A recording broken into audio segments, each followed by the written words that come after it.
सबसे पहले है हम इंग्लिश का सिलेबस देखते हैं। इंग्लिश के सिलेबस में क्या क्या आता है आपका। तो अभी जो हम पिछले 2-3 साल से ऑब्जर्व कर रहे हैं वो इसी पैटर्न पे बेस्ड आ रहे हैं। जैसे फिल इन द ब्लैंक्स के क्वेश्चन आते हैं इसमें 3 से 4। सबसे इम्पोर्टेंट है वोकैबुलरी। वोकैब यानी सिनोनिम, इंटोनिम्स आपको पढ़ने पड़ेंगे। वोकैबुलरी मतलब आप लगा लीजिए से 3 से 4 क्वेश्चंस आपके आएंगे, मतलब 2 क्वेश्चन तो पक्का है ही है, एक सिनोनिम एक इंटोनिम तो पक्का आएगा ही आएगा, 3 क्वेश्चंस भी आ सकते हैं। उसके अलावा ईडियम्स एंड फ्रेजेस, प्रोवर्ब्स जिनको हम बोलते हैं, ईडियम फ्रेजेस कैसे पूछता है, मतलब या तो डायरेक्ट ईडियम फ्रेज दे देगा या आपको सेंटेंस की फॉर्म में देगा and the one part would be highlighted कि भैया इसका मतलब बताइए। तो जो सेंटेंस की फॉर्म वाले होते हैं वो कंपैरेटिवली इजी होते हैं, क्योंकि हम कई बार सेंटेंस में उसका मीनिंग कॉन्टेक्स्ट समझ जाते हैं कि अच्छा ये कहना चाह रहा है वो, ठीक है।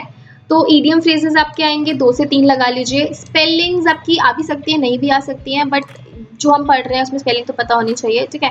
पैराजंबल, पैराजंबल इसमें इट्स लाइक कि पैराजंबल जैसे जिन्होंने बैंकिंग का प्रिपेयर किया होगा उनको पता होगा पैराजंबल कैसे आते हैं। विदाउट ऑप्शन आएंगे, लाइक आपको 5 सेंटेंस दे देगा एंड देन आपसे पूछेगा इसका थर्ड सेंटेंस बताओ कि कौन सा बनेगा, मतलब देयर वोंट बी ऑप्शंस, पूछ लेगा, हो भी सकता है नहीं भी हो सकता, बट मोस्टली नहीं होगा। उसमें पूछेगा कि क्योंकि यार देखो 15 तो क्वेश्चन है, उसको सारे एरिया भी कवर करने हैं, तो कितने ही बना देगा पैराजंबल, 3-4 ही पैराजंबल दे दिए तो उसके पास डोमेन कम हो जाएगी ना, तो एक ही पैराजंबल रखेगा, हार्डली मैक्सिमम 2 आ गए पैराजंबल, इससे ज्यादा नहीं आएंगे।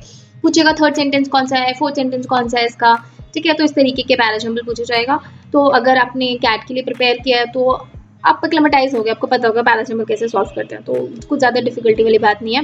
वर्बल एनालॉजी होती है कि आपसे इस तरीके के क्वेश्चन करके पूछते हैं ना कई बार कि भैया ऐसे डॉट डॉट लगा करके, जनरली आपने एलआर में देखा होगा, जो ये जो बाकी के एग्जाम्स के लिए जो सीमैट है, स्नैप है, आईएफटी, इन सब एग्जाम में आते हैं, एमएच सीईटी में, तो उस तरीके की एलआर में आपने देखा होगा कि एनालॉजी के टाइप के क्वेश्चंस आते हैं कि भैया जैसा रिलेशन इन दोनों के बीच में है, ऐसा out of the given option किनके बीच में रिलेशन दे रखा है, तो वो एनालॉजी का क्वेश्चन उसमें वर्बल में पूछ लेगा।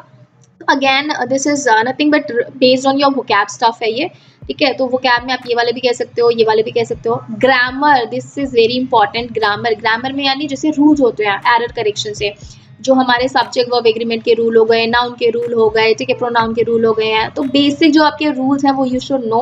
अगर आपको अभी इस टाइम पे थोड़ा रूल्स मतलब पूरा रट्टा मारने में या क्या आपने नहीं पढ़े हैं, दिक्कत हो रही है, तो डू प्रैक्टिस इट, ठीक है। क्वेश्चन प्रैक्टिस कीजिए, उससे रूल्स आपको फटाफट से समझ आ जाएंगे। तो 1 से 2 क्वेश्चंस आपके ग्रामर के आएंगे।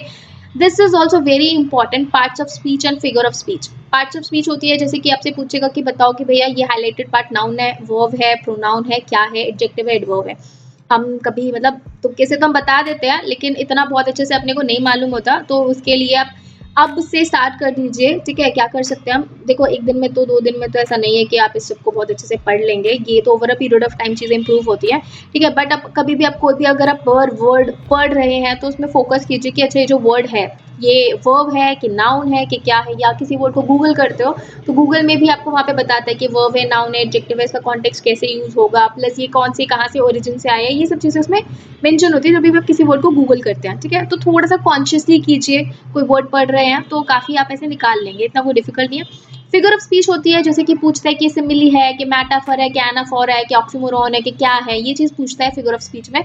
तो ओवरऑल आपको वोकैब, ग्रामर, ठीक है, आरसी वारसी का इसमें सीन नहीं है क्योंकि 15 तो क्वेश्चंस हैं, आपको इसी में बन जाएगा। Fill in the blanks easy होता है, डिफिकल्ट नहीं है इसमें कुछ ज़्यादा, ठीक है। एक पैराजंबल हो गया एंड पार्ट्स ऑफ स्पीच और ये सब चीज़ें आती है। तो ये है आपका वर्बल का सिलेबस।